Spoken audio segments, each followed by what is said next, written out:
अस्सलामुअलैकुम viewers, welcome to Ilmi institute for competitive exams. Political science में democracy का topic discuss कर रहे हैं। पिछली वीडियो में डेमोक्रेसी की डेफिनीशन, उसका कंटेक्स्ट अंडरस्टैंड करने की कोशिश की। टू काइंड्स ऑफ डेमोक्रेसी आती है, डायरेक्ट डेमोक्रेसी और इनडायरेक्ट डेमोक्रेसी, उसको देखा। आपको प्लेलिस्ट में से ये लेक्चर मिल जाएगा, ठीक। इस चैनल की प्लेलिस्ट को जरूर विजिट करें। अब आता है कैरेक्टरिस्टिक्स ऑफ डेमोक्रेसी। जब हम कहते हैं कि हम डेमोक्रेटिक फॉर्म ऑफ गवर्नमेंट का हिस्सा हैं, ठीक, तो फिर क्या ऐसी खसूसियात हैं, फीचर्स हैं डेमोक्रेसी की जो कि वो हमें प्रोवाइड कर रहा है, ठीक। और हम उन कैरेक्टरिस्टिक्स को, उन फीचर्स को एंजॉय कर रहे हैं, क्या है। सबसे फर्स्ट पे आता है एग्जिस्टेंस ऑफ कॉन्स्टिट्यूशन। जो भी डेमोक्रेटिक फॉर्म ऑफ गवर्नमेंट होगी, जिस भी कंट्री के अंदर डेमोक्रेसी होगी, वहां पे उनका अपना एक पर्टिकुलर कॉन्स्टिट्यूशन होगा, ठीक। इसीलिए डेमोक्रेसी को कॉन्स्टिट्यूशनल फॉर्म ऑफ गवर्नमेंट कहते हैं। अब वो कॉन्स्टिट्यूशन रिटन भी हो सकता है, अनरिटन भी हो सकता है। पाकिस्तान, इंडिया और जितने भी कंट्रीज हैं वहां पे कॉन्स्टिट्यूशन रिटन है, रिटन फॉर्म में मौजूद है, एक्सेप्ट ब्रिटेन। ब्रिटेन में कॉन्स्टिट्यूशन अनरिटन है, ठीक। अब हम कह रहे हैं कॉन्स्टिट्यूशन कॉन्स्टिट्यूशन कॉन्स्टिट्यूशन क्या है। It is the supreme law of the country. Supreme law है कंट्री का, ठीक। और गवर्नमेंटल इंस्टीट्यूशंस हों, ऑफिशियल अथॉरिटीज हों, वो इस सुप्रीम लॉ को वायलेट नहीं कर सकते, ठीक। समझ आई। तो ये वर्थ है कॉन्स्टिट्यूशन की, और ये हमें कौन प्रोवाइड कर रहा है? डेमोक्रेसी प्रोवाइड कर रही है, उसी का एक फीचर है, ठीक। अब देखें कॉन्स्टिट्यूशन के अंदर क्या चीजें हैं। Structure, powers and functions of various organs of government. Various government के ऑर्गन्स हैं, जिसमें लेजिस्लेचर है, एग्जीक्यूटिव है, जुडिशरी है। इनका स्ट्रक्चर कैसा होना चाहिए, इनकी पावर्स कैसी होनी चाहिए, इनके फंक्शंस क्या होने चाहिए।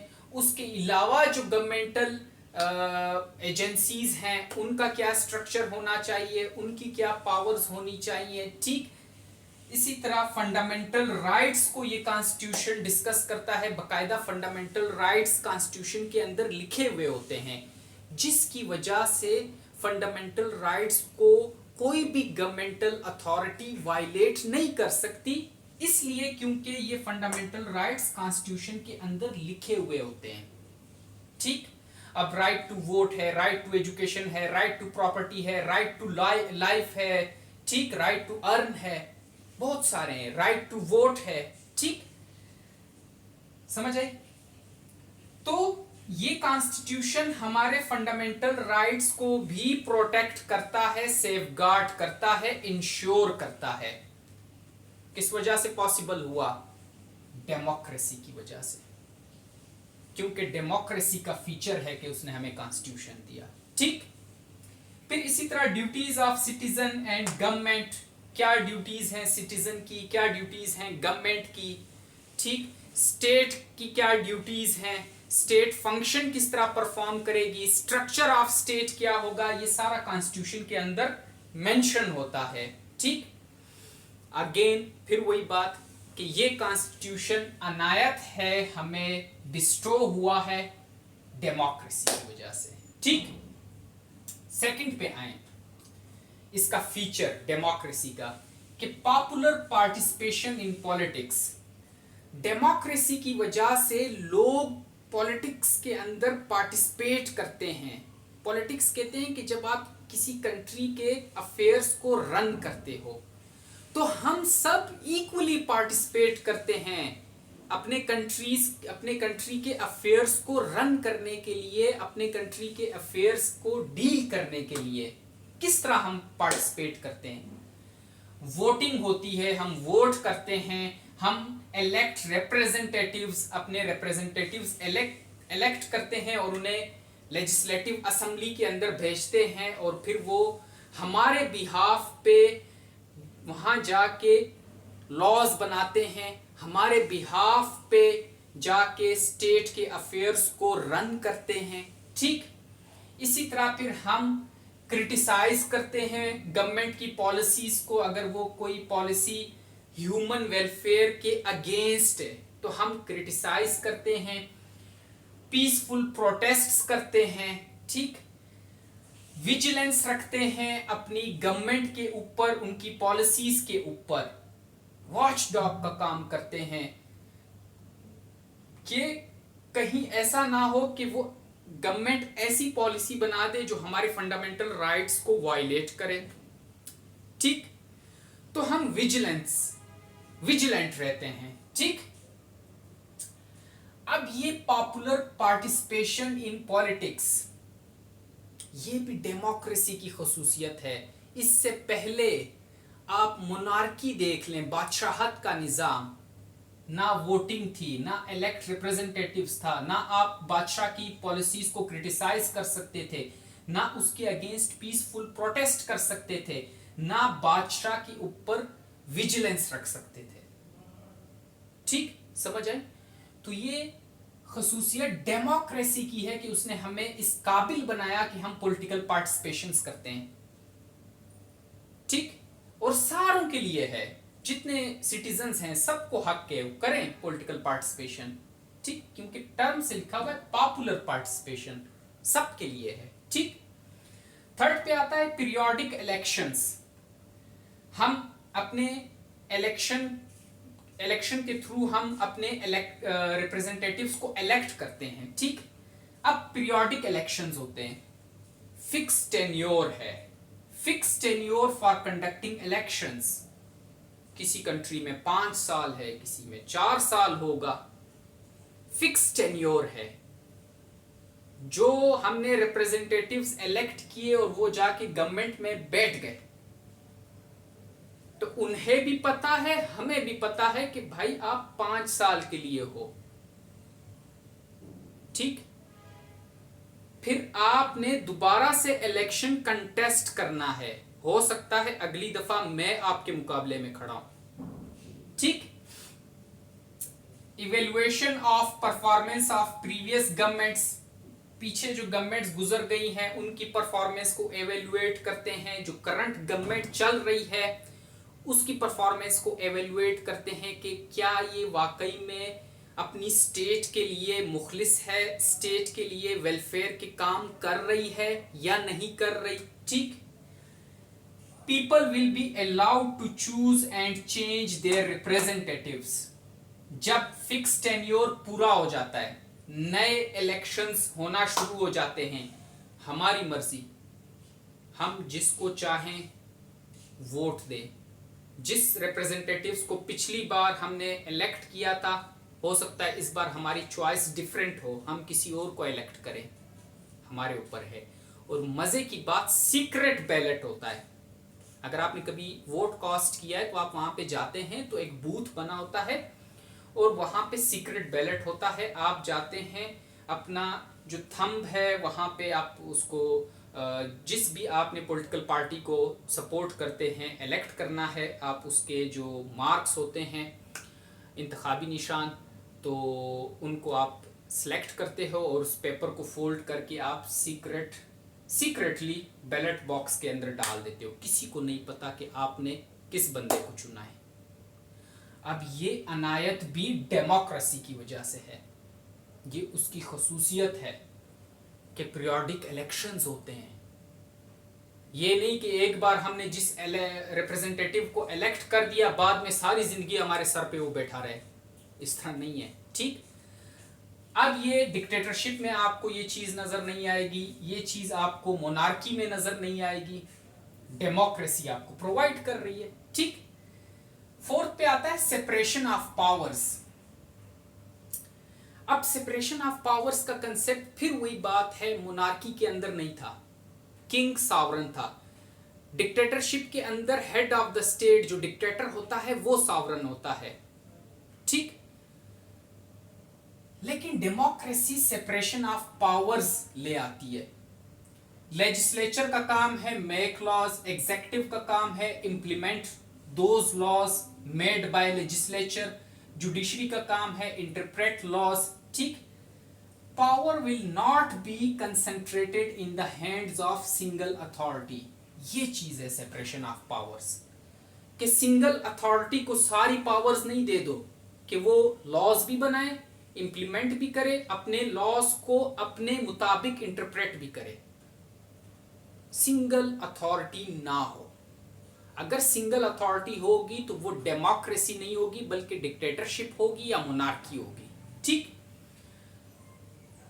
तो वही बात, अवॉइड्स डिक्टेटरशिप। ये जो सेपरेशन ऑफ पावर्स का कंसेप्ट है ये आपको डेमोक्रेसी ने दिया, जिसकी वजह से आप डिक्टेटरशिप से बचे रहते हो, क्योंकि पावर्स डिस्ट्रीब्यूटेड हैं और सेपरेटेड हैं। हर एक की अपनी पावर्स हैं, एक दूसरे के काम में कोई मुदाखलत नहीं कर सकता।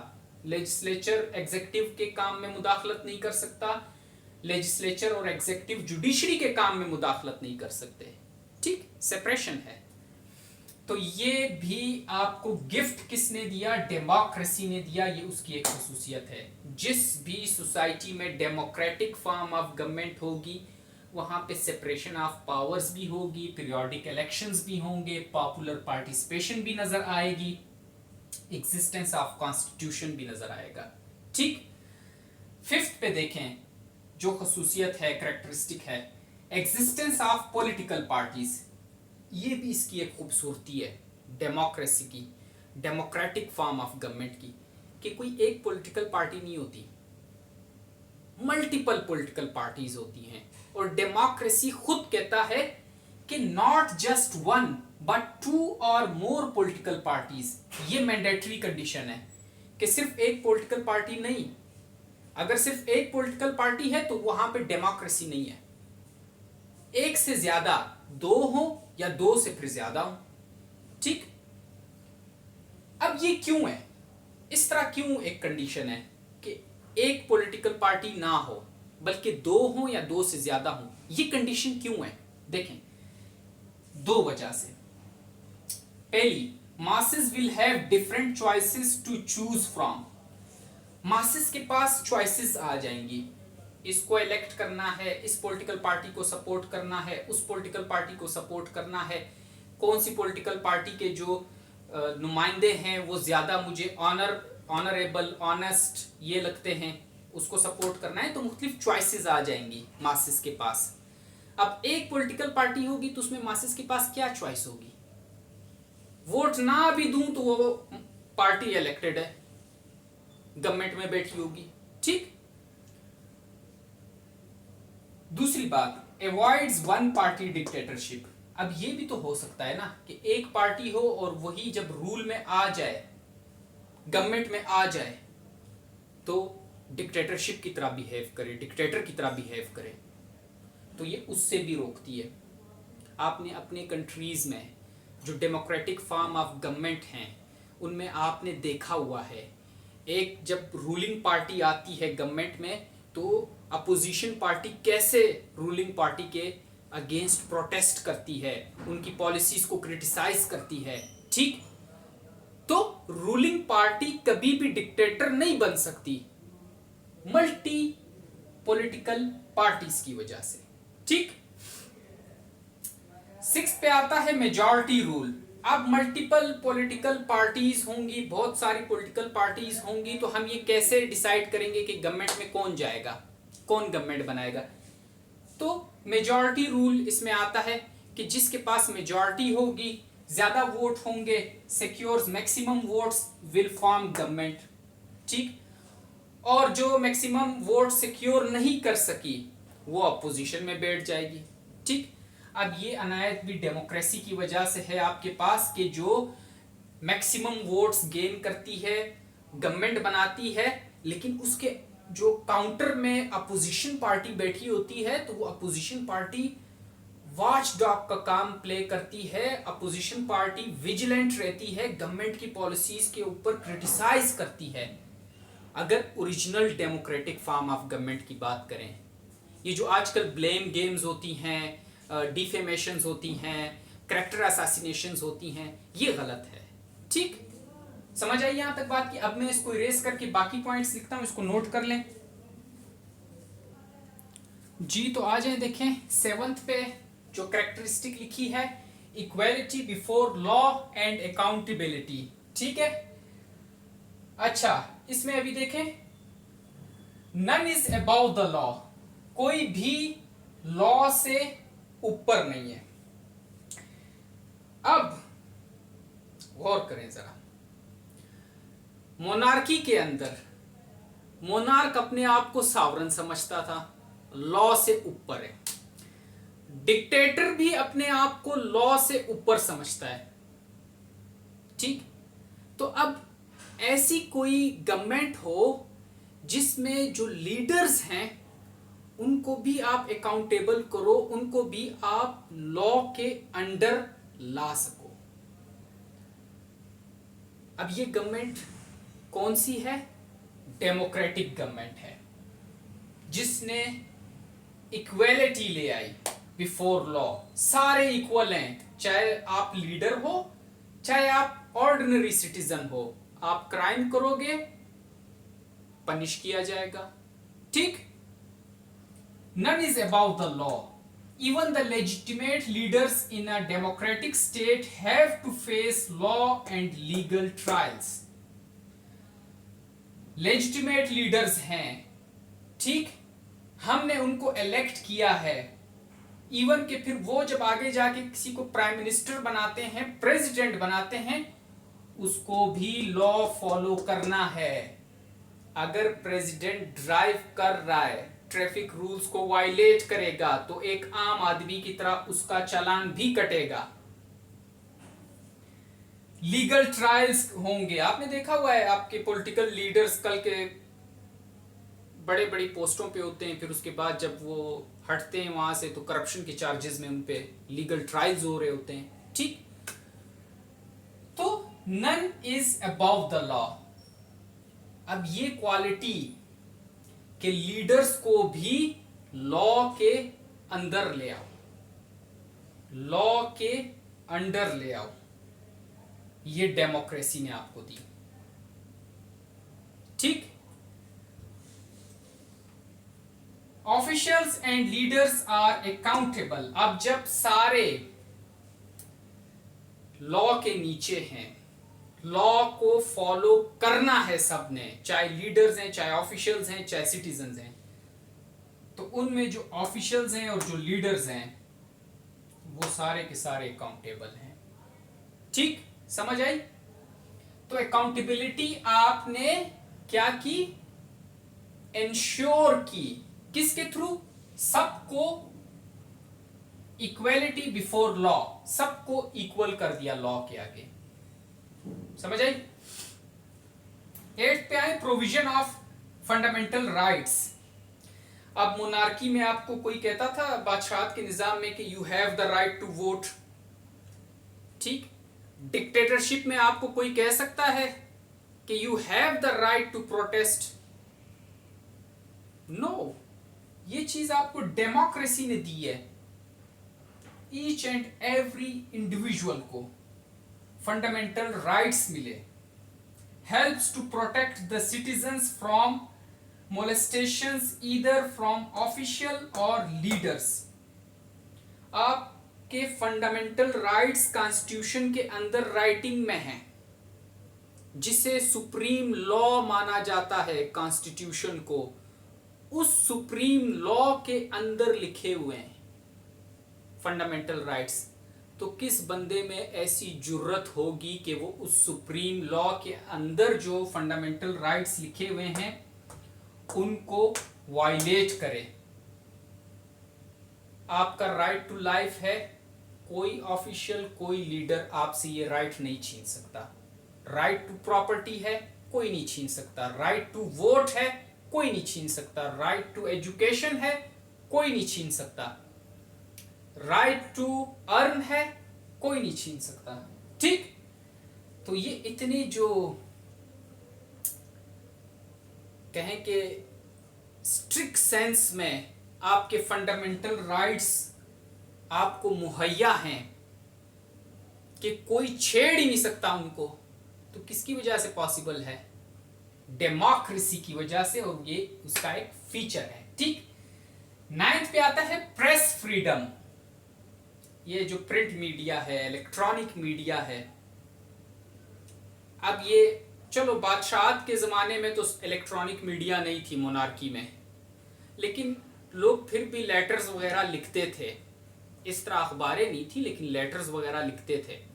ठीक, अब उसमें भी पाबंदी होती थी। अगर बादशाह के अगेंस्ट लिखा है तो बंदा सीधा सूली पे चढ़ता था।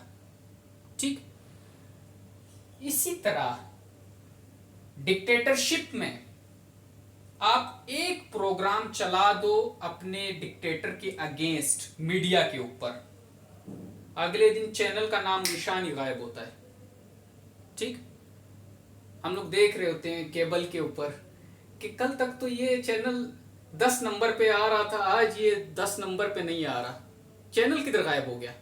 ठीक, तो ये सीन है कि प्रेस फ्रीडम होती है, डेमोक्रेटिक जो गवर्नमेंट्स हैं, डेमोक्रेसी है, प्रेस फ्रीडम प्रोवाइड करती है। ठीक, अब ये क्यों जरूरी है? क्योंकि जो प्रेस है, जो चाहे प्रिंट मीडिया है चाहे इलेक्ट्रॉनिक मीडिया है, वो गवर्नमेंट की एक्टिविटीज को एनालाइज करते हैं। एनालिस्ट बिठाए हुए होते हैं कि गवर्नमेंट ने ये डिसीजन लिया है, आप क्या समझते हैं, आप क्या समझते हैं। फिर जब हम उनको पढ़ते हैं, उनके एनालिसिस को, या देख रहे होते हैं प्रोग्राम्स में, तो अल्टीमेटली हमारे माइंड के अंदर क्या है, ये सारी इंफॉर्मेशन आ रही होती है। ठीक, फिर यही प्रेस वॉच डॉग का काम करती है। देखा नहीं, मीडिया वाले पहुंच जाते हैं, आज हमने इस जगह से इस पॉलिटिकल पार्टी के लीडर को पकड़ा, ये गलत काम कर रहा था। ठीक, वॉच डॉग का काम करते हैं। Educate citizens about their rights and duties, आपको आपके अपने राइट्स और ड्यूटीज के बारे में बताते हैं। अब कोई माइनॉरिटी कम्युनिटी से बिलोंग करता है, ठीक, किसी गवर्नमेंट ऑफिशियल ने उसके किसी राइट को वायलेट कर दिया, अब वो माइनॉरिटी कम्युनिटी वाला क्या करेगा? ठीक, वो पहले से एक छोटी सी कम्युनिटी से बिलोंग करता है, प्रेस वाले बीच में घुस जाते हैं, मीडिया वाले, जी माइक पकड़ के आप बताएं आपके साथ क्या जुल्म हुआ है। अब वो बेचारा और क्या कहे, वो समझता है कि चलो मैं बोल ही देता हूँ शायद कोई सुन ले, तो वो बेचारा अपना बता देता है कि यार मेरे साथ ये मसला हुआ, मेरे ये राइट्स थे, इनको वायलेट किया गया। सुप्रीम कोर्ट एक्शन ले लेती है, हाई कोर्ट एक्शन ले लेती है। ठीक, उस इलाके का डीएसपी एक्शन ले लेता है।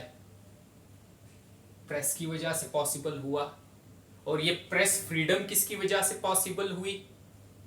डेमोक्रेसी की वजह से। ठीक, आगे देखें, public debates over crucial issues, public debates कराती है। ठीक, प्रेस मुख्तलिफ जो क्रूशल इश्यूज होते हैं उनके ऊपर, नेशनल इश्यूज के ऊपर पब्लिक डिबेट्स कराती है।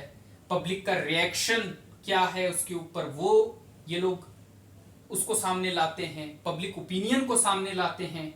रिकॉर्ड्स प्रोटेस्ट्स, जब कोई प्रोटेस्ट करता है, कोई एग्रीव्ड सेक्शन है सोसाइटी का, ठीक, फॉर एग्जांपल आपने अक्सर देखा होगा ये जो मुख्तलिफ, चाहे बलूचिस्तान असम्बली है चाहे पंजाब असम्बली है, ठीक है, तो यहाँ पे सिंध असम्बली है, तो यहाँ पे मुख्तलिफ एग्रीव्ड सेक्शंस आते हैं और अपना प्रोटेस्ट करते हैं। ठीक, उनमें स्पेशल पर्सन्स जो डिसेबल कम्युनिटी से हैं वो आते हैं।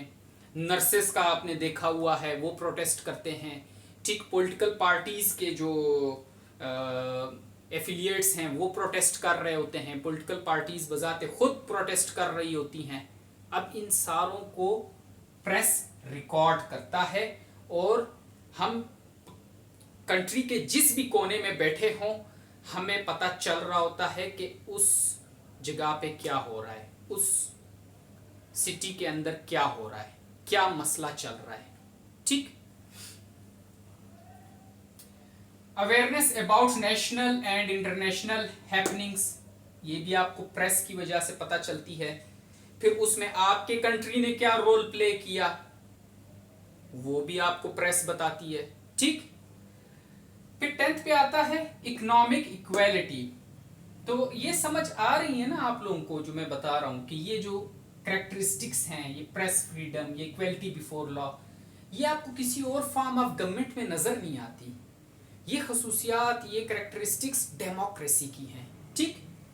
इकोनॉमिक इक्वालिटी, बादशाहत का निजाम है, इकॉनमी बादशाह के पास है या नोबल्स के पास है जो वहां पे होते थे, ठीक। इसी तरह फ्यूडलिज्म है तो फ्यूडल लॉर्ड के पास है सारी इकॉनमी, ठीक। उसके अलावा डिक्टेटरशिप है तो डिक्टेटर के पास है सारी इकॉनमी, या उसने एक पर्टिकुलर कैपिटलिस्ट क्लास को ये एक तरह से प्लेट में दिया हुआ है कि भाई इकॉनमी सारी आपके पास कंसंट्रेटेड रहे, ठीक। लेकिन डेमोक्रेसी में wealth is not concentrated in the hands of few. Democracy में बहुत मुश्किल है कि कोई अपने आप को कैपिटलिस्ट बनाए और पूरी की पूरी इकॉनमी को अपने ही कंट्रोल में रखे। हम आजकल जिस तरह की भी डेमोक्रेटिक फॉर्म ऑफ गवर्नमेंट में रह रहे हैं, अब ये तो हम थ्योरी में चीज़ें पढ़ते हैं ना, प्रैक्टिकल में थोड़ा बहुत डिफरेंस हो सकता है, थोड़ा ज़्यादा डिफरेंस भी हो सकता है, लेकिन फिर भी आप देखें आपके पास इकोनॉमिक अपॉर्चुनिटीज पूरी हैं। अगर आपको मैनेजमेंट आती है ना कि आपने अपने मनी को किस तरह यूटिलाइज करना है, किस तरह प्रॉफिट गेन करना है, तो you can be a billionaire. हमारे पास मसला ये कि हमें इकोनॉमिक जो एजुकेशन है कि किस तरह अपनी इकॉनमी को रेगुलेट करना है, किस तरह मैंने प्रॉफिट सीक करना है, किस तरह मैंने इन्वेस्ट करना है, ये चीज़ें हमें नहीं पता, इसलिए हम पैसा छाप नहीं सकते। सिंपल बात, ठीक। अपॉर्चुनिटी आप सबको है, मुझे भी है, कर सकते हो, छापो पैसा, ठीक। Equal economic opportunities for all, सबके लिए है। फिर उसके अलावा डेमोक्रेसी में जो इकोनॉमिक इक्वालिटी की बात करती है, ये जो उसकी एक खसूसियत है, उसमें एक और अच्छा पॉइंट है कि सोशल वेलफेयर प्रोग्राम्स होते हैं, ठीक। टैक्सेशन है, आप जाते हो पेन खरीदते हो, मार्कर खरीदते हो, एलीट क्लास का कोई बंदा जाता है पेन खरीदता है, मार्कर खरीदता है, आपने भी टैक्स पे किया, वो भी करेगा। आप फूड आइटम्स खरीदते हो, वो भी जाते हैं फूड आइटम्स खरीदते हैं, आप दोनों टैक्स पे करते हो, तो दोनों से निकाल रहे हैं ना पैसा, ठीक। 10th पे आता है एजुकेटेड एंड इनलाइटेंड मासेस। अब जब हमने इतनी सारी चीजें पढ़ी अभी तक, तो जाहिर बात है जब इस तरह के डेमोक्रेटिक सिस्टम में लोग रह रहे होंगे, तो फिर डेमोक्रेसी का फाइनल फीचर हमारे सामने आता है कि वहां पे लोग जो मासेस हैं वो इनलाइटेंड होंगे, एजुकेटेड होंगे, लिटरेट होंगे, किस तरह aware of their fundamental rights and duties, उन्हें अपने राइट्स, अपनी ड्यूटीज का पता होगा। जब भी कोई उनके राइट्स को स्नैच करने की कोशिश करेगा, ये लोग प्रोटेस्ट करेंगे, मीडिया के ऊपर आएंगे, गवर्नमेंट गलत पॉलिसी बना रही है, गवर्नमेंट को क्रिटिसाइज करेंगे। ये आजकल जो हम, आपने देखा है ना सोशल मीडिया के ऊपर, आप अपने फ्रेंड्स एक दूसरे के साथ डिबेट करते हो पॉलिटिकल इश्यूज के ऊपर, ठीक। कंस्ट्रक्टिव डिबेट्स करते हो या डिस्ट्रक्टिव करते हो, कैरेक्टर असैसिनेशन करते हो, ब्लेम गेम्स करते हो, वो जिस तरह की भी आप डिबेट कर रहे हो ना। यही चीज अगर आप सोचो, आप मोनार्की के दौर में थे या डिक्टेटर के दौर में थे, क्या आपके पास ये अपॉर्चुनिटीज होती? आपको तो ये भी नहीं पता होता कि मेरा डिक्टेटर कर क्या रहा है, मोनार्क कर क्या रहा है, रिलेशंस बना किस तरह रहा है। एक छोटे से कमरे में बैठ के आप पाकिस्तान और रशिया का जो रिसेंट डिबेकल है उसको आप डिस्कस कर रहे होते हो, ठीक।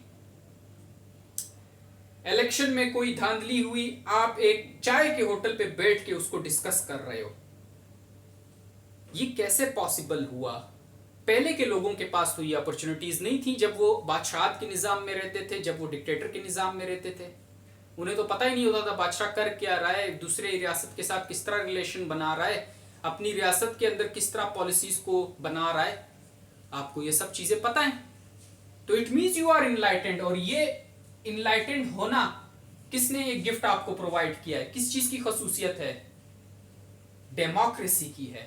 ठीक, aware of their fundamental rights and duties, can sacrifice their own interest for national cause. ये जज्बा हमारे अंदर डेमोक्रेसी लाती है कि अपने इंटरेस्ट को समटाइम्स हमें कॉम्प्रोमाइज करना होता है और स्टेट के इंटरेस्ट को, कंट्री के इंटरेस्ट को, नेशनल कॉज को देखना होता है। और हम करते हैं, मैं भी करता हूं, आप भी करते हैं। ठीक, पॉलिटिकली अवेयर होते हैं सारे।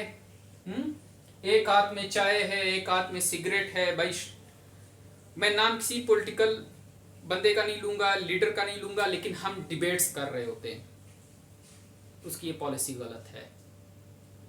ठीक यार, उसको ये दौरा नहीं करना चाहिए था। ठीक, डिबेट्स करते हैं ना, तो इट मीन्स डेमोक्रेसी की वजह से आप आज स्टेज पे हो। कैन अंडरस्टैंड लॉ, लॉ को हम अंडरस्टैंड कर जाते हैं जब हम सिटीजन्स हैं, रह रहे होते हैं। आपके कोई लीगल इश्यूज होते हैं, आप लॉयर्स के पास जाते हैं, आप लॉ को अंडरस्टैंड करते हैं। ट्रैफिक वायलेशन की आपको तब समझ आती है कि ट्रैफिक वायलेशन से मेरे ऊपर क्या लॉ लग सकता है, क्या पेनल्टी मेरे ऊपर लग सकती है। लोग टॉलरेंट बनते हैं, दूसरे की बात सुनते हैं। ठीक, ऑल्दो के आजकल प्रैक्टिस में, थियरी में तो ये लिखा है ना कि टॉलरेंट होते हैं डेमोक्रेटिक फॉर्म ऑफ गवर्नमेंट के अंदर जब लोग रहते हैं, क्योंकि ये गवर्नमेंट ही डिबेट और डिस्कशंस की है। हाँ, मैं मानता हूं कि प्रैक्टिस में गलती आ जाती है, थियरी और प्रैक्टिस में फर्क आ जाता है। आपने देखा हुआ है किस तरह की डिबेट्स आप लोग करते हो, इनटॉलरेंट एटीट्यूड शो करते हो पॉलिटिकल डिबेट्स के अंदर। ठीक, और इस तरह आप डिबेट कर रहे होते हो जिस तरह कि पता नहीं आप ही बहुत बड़े एनालिस्ट हो। दूसरे को सुनने का या दूसरे को अच्छी तरह सोच के या उसको कोई आप मौका दो कि वो आपको जवाब दे, उससे पहले आप कैरेक्टर असैसिनेशंस, ब्लेम गेम्स ये आपकी चल रही होती हैं। तो वो तो मसला है, लेकिन इन थ्योरी डेमोक्रेसी आपको टॉलरेंट बनाती है। ठीक, क्लियर है? अब हम करेंगे इसके बाद essential conditions of democracy. Same यही चीजें होंगी, बस थोड़ा सा वर्डिंग का फर्क होगा। ठीक, नेक्स्ट वीडियो। अल्लाह हाफिज।